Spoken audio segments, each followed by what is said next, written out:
Assalamualaikum warahmatullahi wabarakatuh. Waalaikumsalam warahmatullahi wabarakatuh. Alhamdulillah.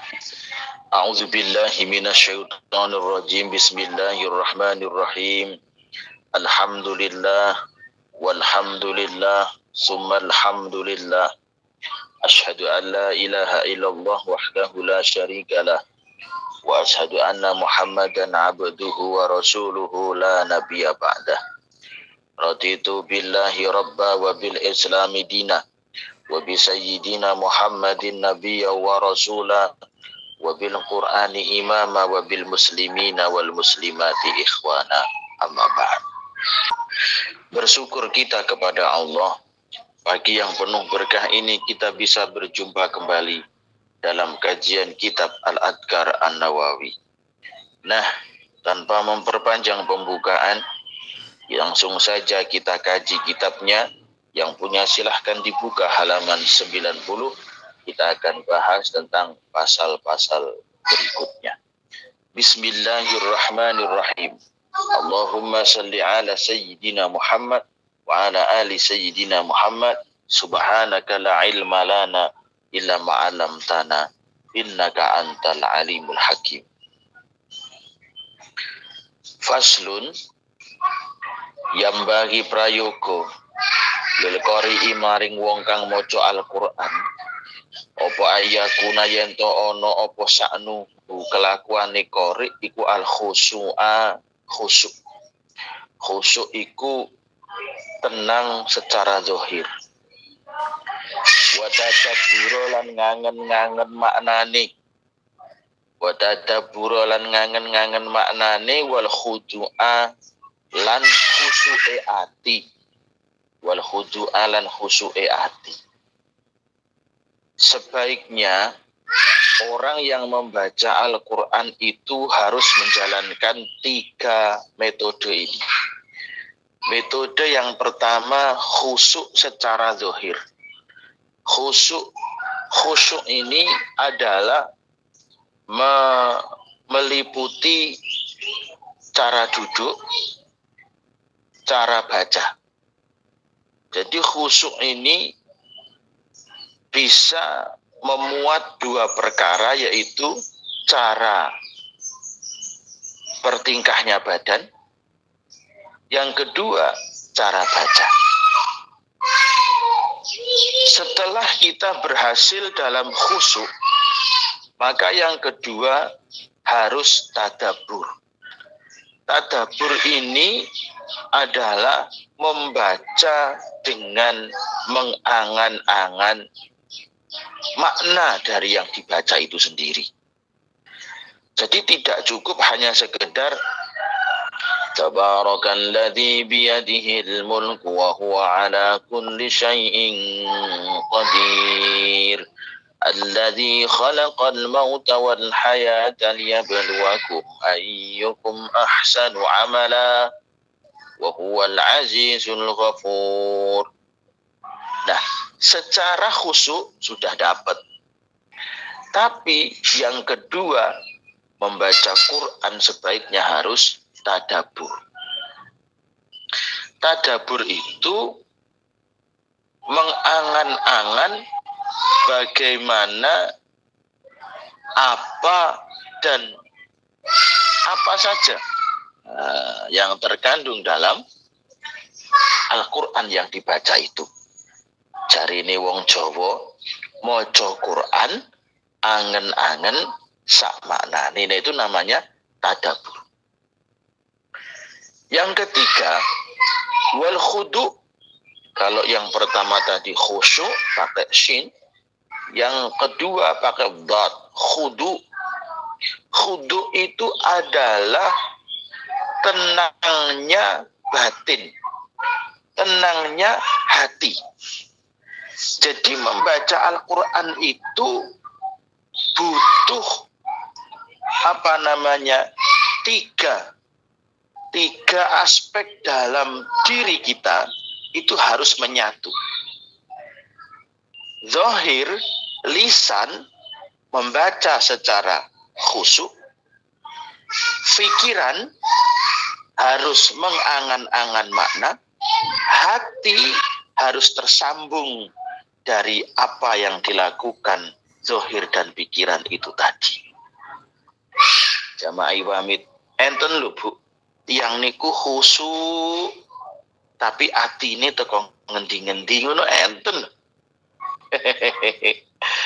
Wong kadang contone kados salat. Salat niku jenengan khusyuk ngono, engko sing diangen-angen lek iki lek goreng iwak mateng apa urung ya.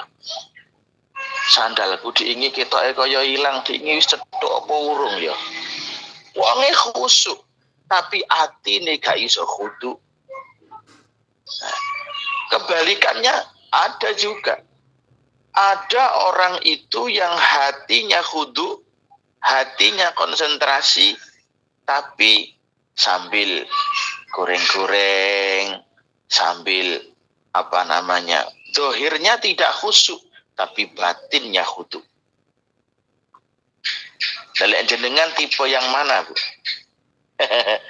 Tipe yang zahirnya khusyuk, ketoke kaya duwikir muweneng ngono jebul sing dipikir nyaur utang. Itu tipe yang mana ya? Nah, bagi orang yang membaca Quran, maka sebaiknya 3 aspek dalam diri itu harus menyatu.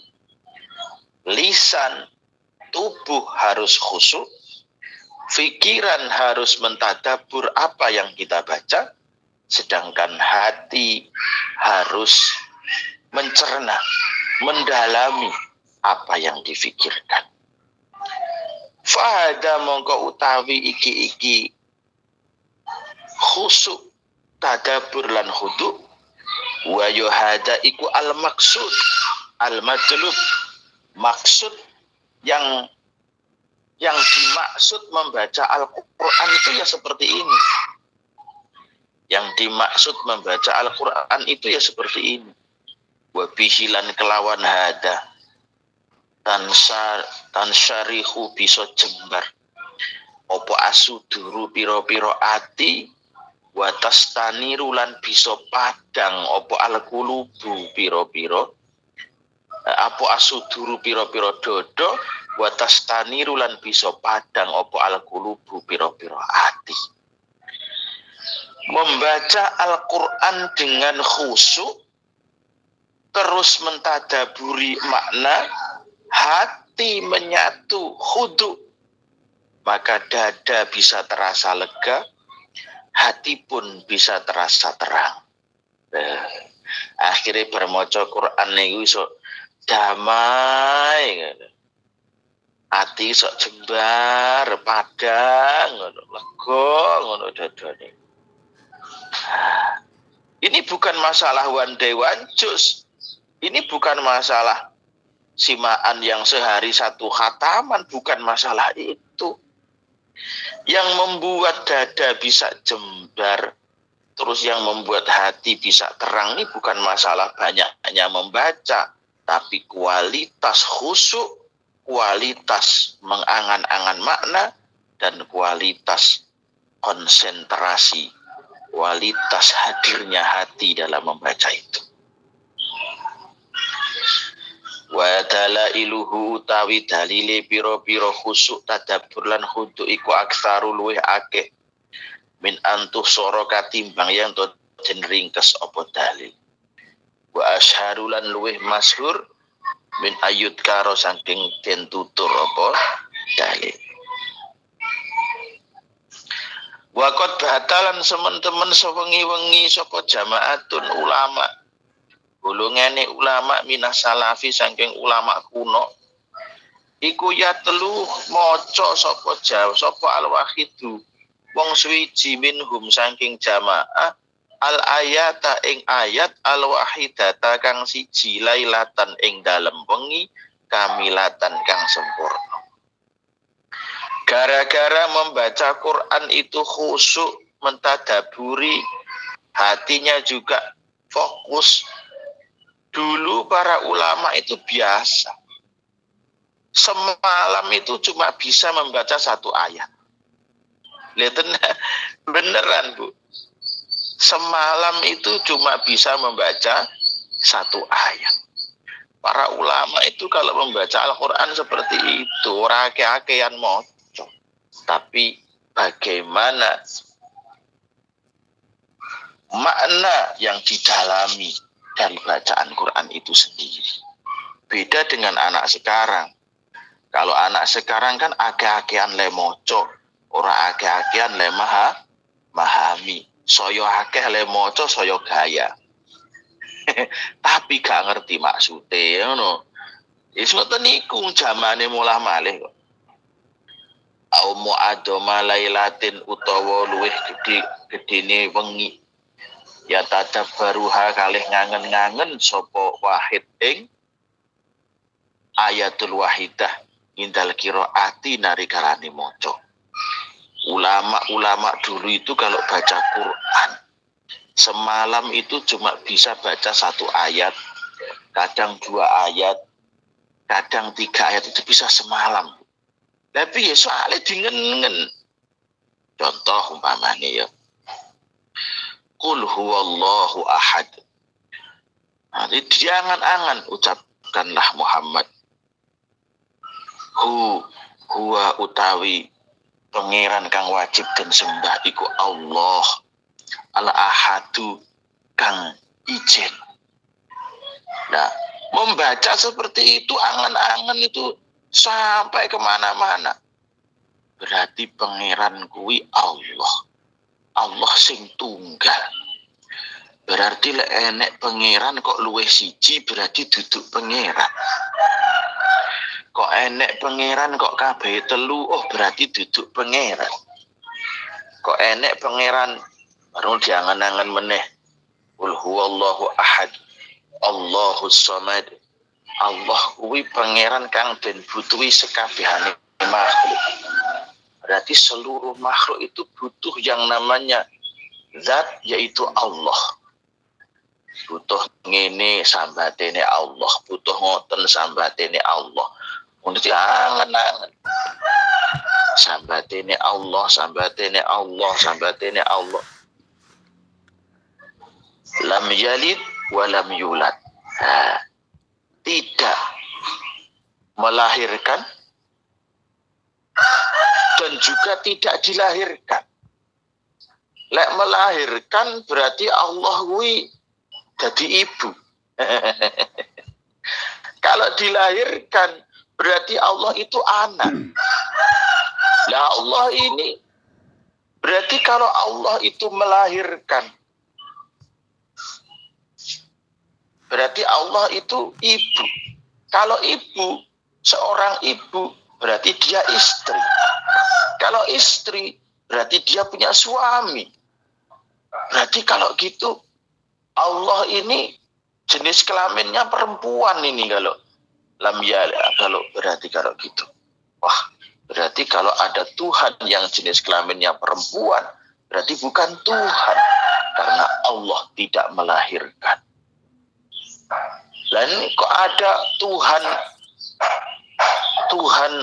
Bapak, Tuhan Ibu, alladzi lam yalid wa lam yulad, dan juga tidak dilahirkan. Kalau Allah ini dilahirkan, berarti Allah itu adalah anak. Ya, kalau Allah itu adalah anak, maka anak semakin hari akan semakin tumbuh dewasa. Semakin hari semakin dewasa. Terus nanti Allahnya nikah dengan siapa nanti? Kalau gitu nanti ada Tuhan menantu, menantunya Tuhan. Nah, seperti itu. Membaca Al-Quran itu di setiap saat semakin tambah ilmu, semakin tambah ilmu, semakin tambah ilmu. Jadi ngerti apa yang dibaca.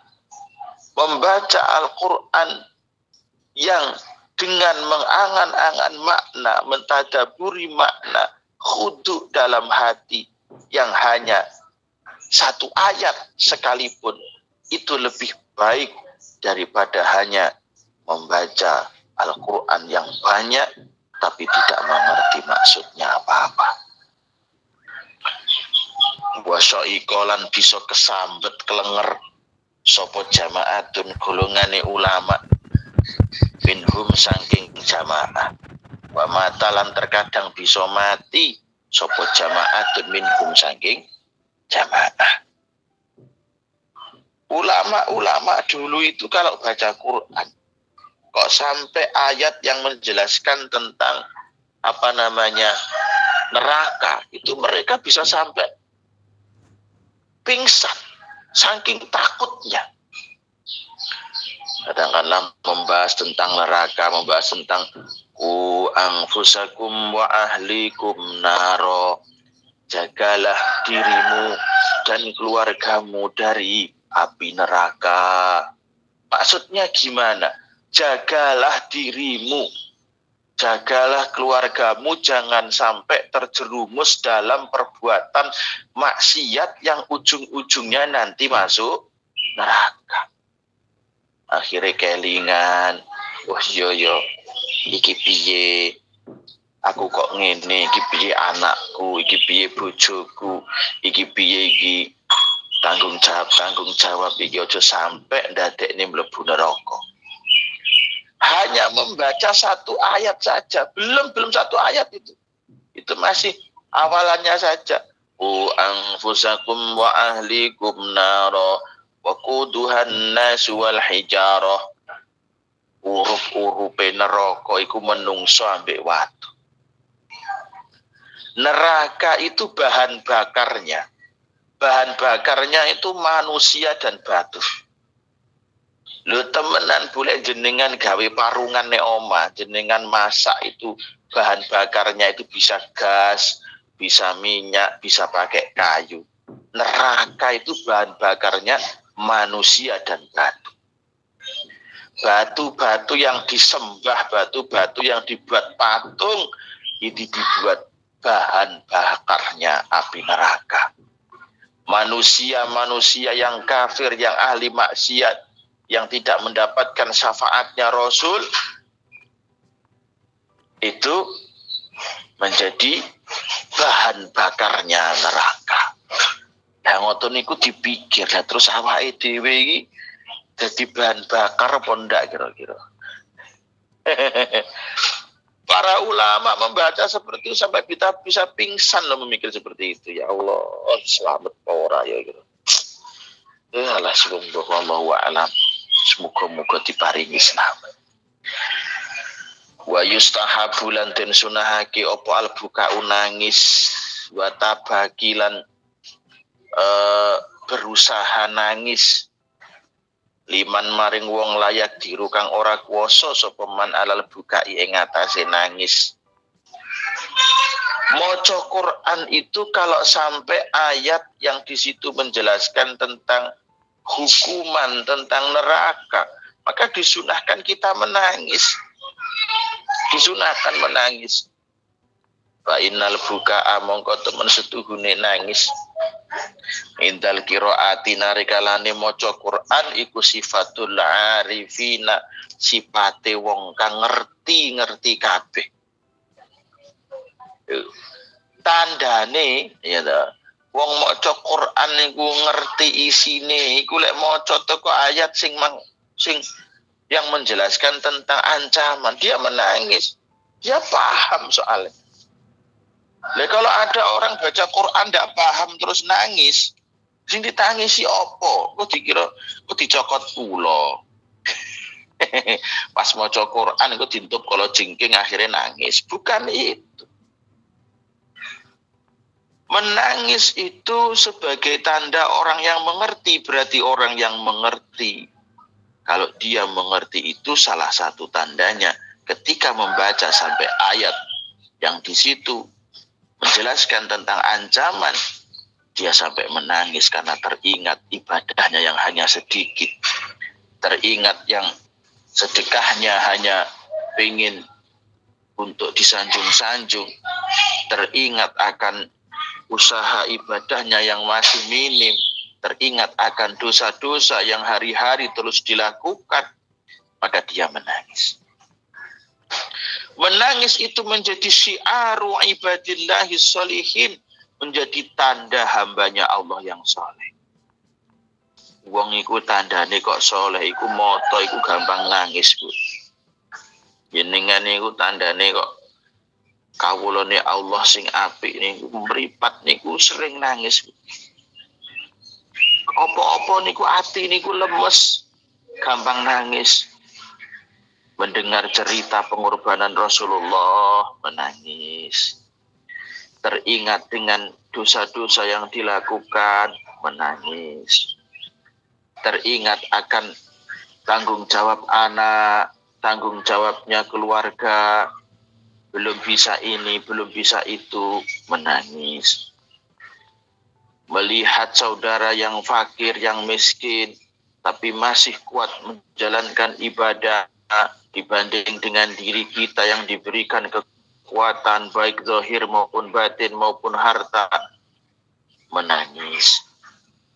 Ada kisah-kisah yang di situ menambahkan iman dari nikmat-nikmat yang Allah berikan kepada kita, anugerah-anugerah yang Allah berikan kepada kita, menangis. Air mata ini tidak bisa dibohongi, Bu. Orang itu kalau sedih, keterlaluan sedihnya, dia juga akan menangis. Manusia kalau sudah kebangetan bahagianya, dia juga akan menangis.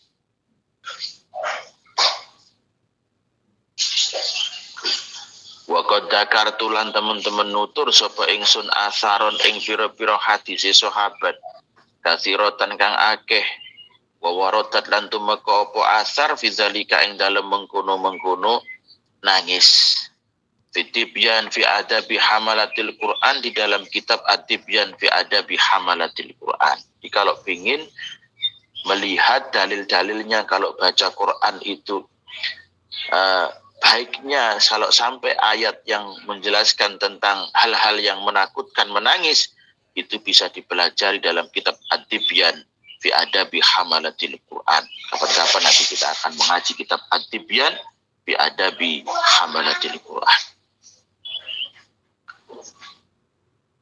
Waqala Ibrahim Al-Khawas, Ibrahim Al-Khawas berkata, dawaul qalbi khamsatu asya. Nah, jenengan jamaah Iwamid pernah mendengar tombo ati? Tombo ati pernah dengar? Tombo ati ini adalah perkataan dari Syekh Ibrahim Al-Khawas. Oke. Tombo ati ini adalah perkataan dari Syekh Ibrahim Al-Khawas. Ini Bu, Syekh Ibrahim Al-Khawas. Syekh Ibrahim Al-Khawas berkata, dawaul qalbi khamsatu asya. Tombo ati iku ana 5 perkarane. Dawaul qalbi utawi tombone ati iku khamsatu asya ana 5 perkara. Tombo ati iku 5 perkarane. Itu yang berkata adalah Sayyidul Jalil Sahibul Karamah wal Ma'arif wal Mahabib wal Lataif Ibrahim Al-Khawas. Beliau Syekh Ibrahim Al-Khawas berkata, obatnya hati, penawarnya hati itu ada 5 perkara. Yang pertama, qiraatul Qur'ani bitadabbur, maca Quran angen-angen sak maknane. Jadi gak terima maca Quran tok. Maca Quran tok iku kurang lek digawe tombo ati lek gak diangen-angen maknane. Makane akeh wong sing melok semaan Quran, akeh wong sing maca Quran, akeh sing melok zikir wandewan juz wande 10 juz, tapi tetap hatinya gelisah, gundah gulana, susah dan terenyuh masih banyak. Kenapa? Karena bacanya tidak dengan bitadabbur, tidak dengan mengangan-angan maknanya. Qiraatul Qur'ani bitadabbur. Yang kedua, wa khala'ul batni lan luwene weteng. Weteng ingkang luwe. Tegese apa? Wong niku lek wetenge luwe iku iso mikir reno-reno. Tapi lek pas wetenge wareg wong ku isine ya wong jenenge wong ki lek wareg ya ta. Weteng luwe niku cuma tembung sanepan. Tegese apa? Ngeluwekne weteng niku maksude tidak rakus. Menjadi orang itu jangan rakus. Jangan terlalu banyak mengangan-angan hal-hal yang puo-puo. Puo-puo apa Pak Ustadz? Hal-hal yang muluk-muluk. Gitu maksudnya. Orang kok maksudnya terus tenge luwe kluwenen. Ya tenge luwe kluwenen ya sampai gedubros malah raiso atine marem malah hatine budrek. Kholaul batni itu tembung sanepan. Menjadi orang itu jangan terlalu tinggi angan-angan. Akhirnya terima, syukur dengan apa yang kita dapat. Hati ning awak niku penak, damai, alhamdulillah, gajian 15 juta, syukur. Gak gajian 15 juta ndak disyukuri malah sing dingen-ngen piye ya rasane lek gajian 50 juta ngono apa piye. Gaji kok 15. Mas. Yang ketiga, wa qiyamul lail itu jumenengi salat wengi. Sedikit saja menyempatkan waktu untuk sholat di tengah malam. Ketika orang-orang pada tidur, ketika orang-orang tidak ada yang beribadah, Anda bangun. Bangun di jam 12 malam. Bangun jam setengah 1. Jam setengah 1, jam 12 itu rata-rata orang semuanya pada tidur. Anda bangun. Bangun di tengah malam. Mengangan-angan sholat, berzikir, bermunajat kepada Allah, curhat kepada Allah. Ojo curhat neng HP. Wong kok kaya bocah apa jenenge umur 15 tahun, curhate ning jero HP, ning status. Ning status iku curhat.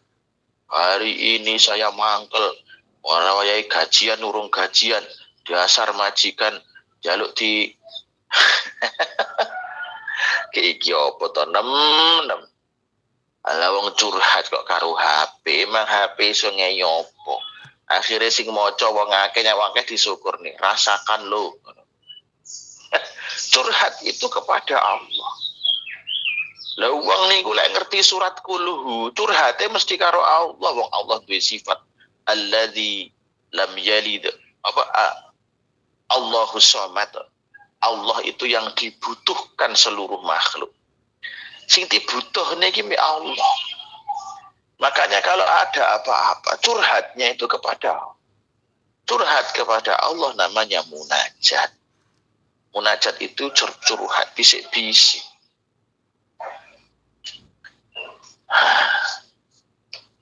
Yang ketiga, yang keempat, wa tadarru'u inda syahr. Wa tadarru'u inda syahr lan DP wa tadarru'u lan DP nginda syahari nginda zikri nalikalane zikir. Itu zikir sing suwe. Zikir sing suwe. Aili zikri. Jadi zikir itu sing suwe, sing apa ya, nyantai gitu. Dan yang terakhir, yang kelima, wa mujalasatus sholihin, dan ikut dalam majelis-majelisnya orang-orang soleh. Sering bertemu dengan orang-orang yang soleh itu menjadi pengobat hati. Makanya akhirnya menjadi lagu. Obat hatiku 5 perkaranya. Itu dari perkataannya Ibrahim Al-Khawas. Di dalam kitab Al-Adhkar An-Nawawi, Syekh Nawawi menuliskan perkataan Ibrahim Al-Khawas radhiyallahu an, menuliskan bahwasannya penawar hati itu ada 5 perkara: baca Quran mengangan-angan maknanya,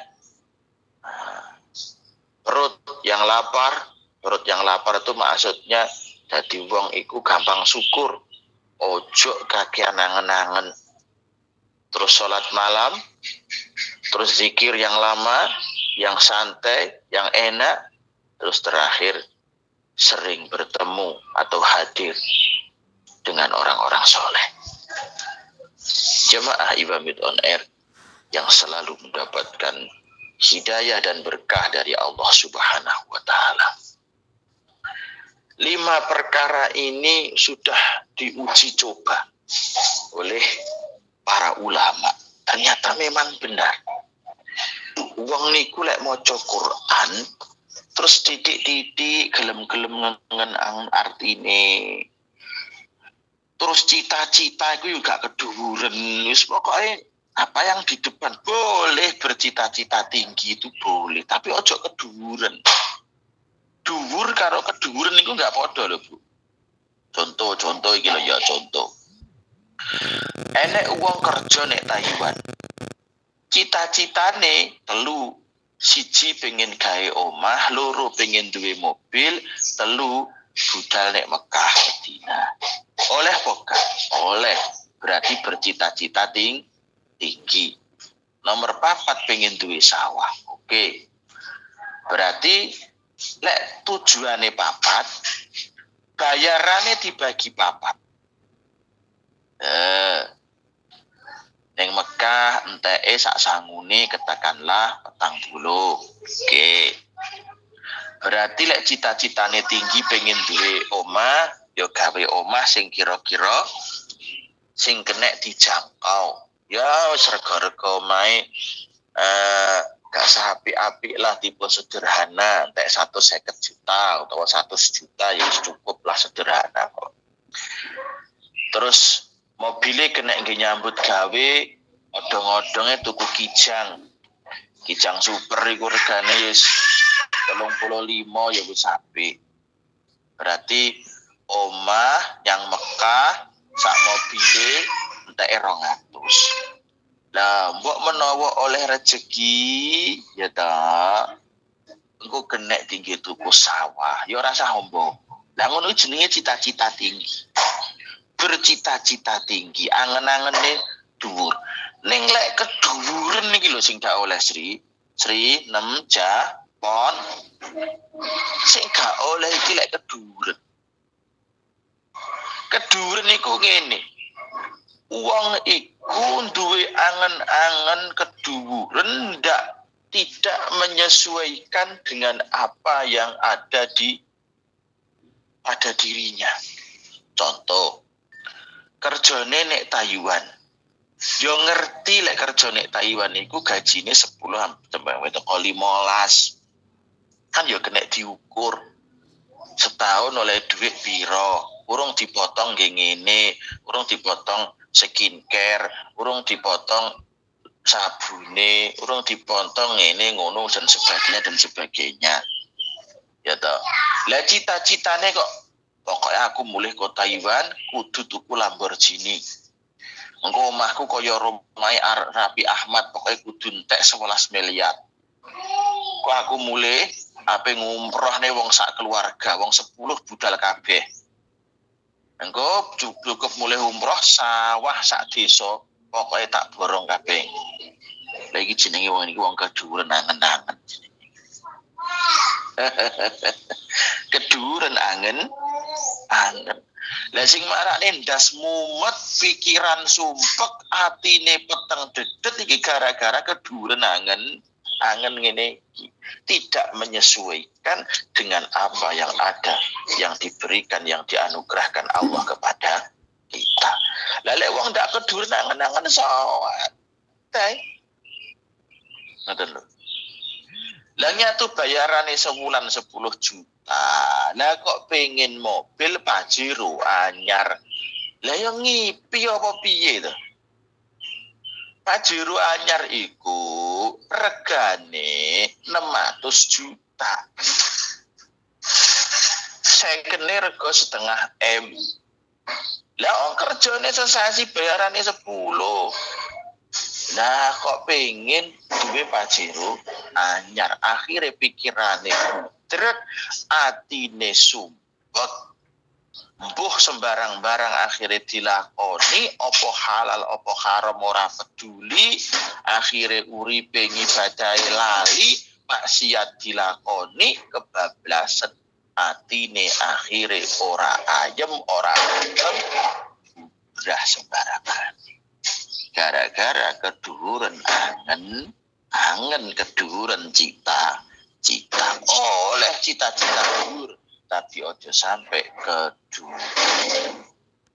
Jamaah Ibamit, saudara-saudariku tercinta dimanapun Anda berada.